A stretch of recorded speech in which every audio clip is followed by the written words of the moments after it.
A 104-year-old woman is now recovering in a South Georgia hospital just days after being pulled from her burning home. Yeah, these incredible images, take a look. They show the woman being carried to safety by two total strangers who saw smoke rising from her Weston home as they were driving through the small town Tuesday morning. And WALB News 10's Mackenzie Blaze spoke with the four men involved in this heroic rescue.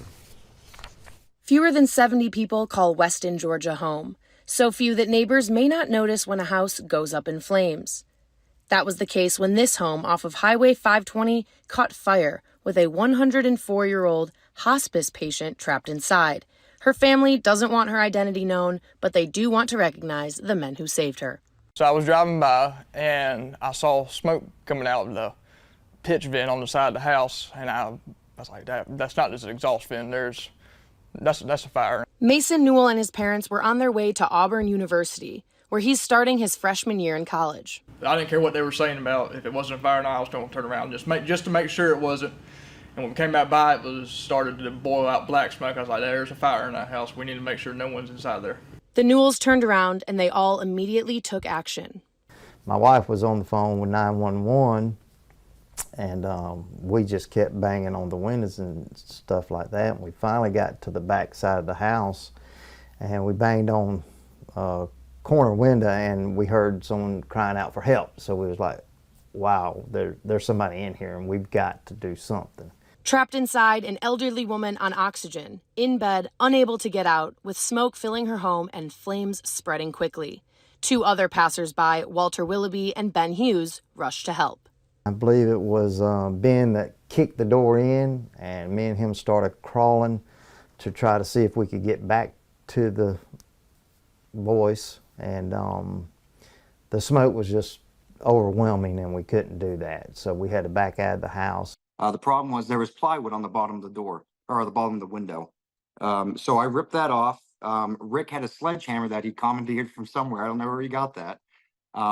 Handed me a sledgehammer. I busted through the window, cleared it all out on the side of the edges. Rick was the first one in through the window, and then I followed in after him.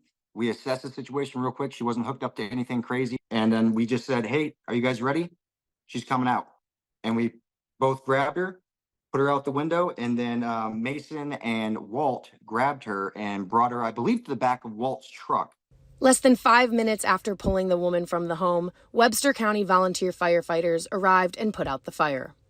It was very calm. I mean, it was kind of like me and the three other guys that were there, we were all calm and collect. I mean, there was no stress about it. It was kind of, hey, there's one lady inside, and we all kind of just worked together to get her out. I mean, people have been putting labels on our Facebook posts and stuff. You know, you're a hero, you're a guardian angel, but I don't believe that's what it is. I just believe that personal courage took over for me and another family and another guy, seeing something, doing something, making things happen. Four strangers, now forever connected by the same divine intervention. Just thankful that God put all of us in the right place at the right time. We are in constant communication because, I mean, it's just not every day you get to meet people that's going to do the right thing. The Newells, Walter Willoughby, and Ben Hughes all gained new friends that day. Ben even has plans to go to an Auburn football game with Mason this fall. And as for the woman who was rescued, she's doing fine and is expected to be coming home soon. I'm Mackenzie Blaze with WALB, your hometown news source.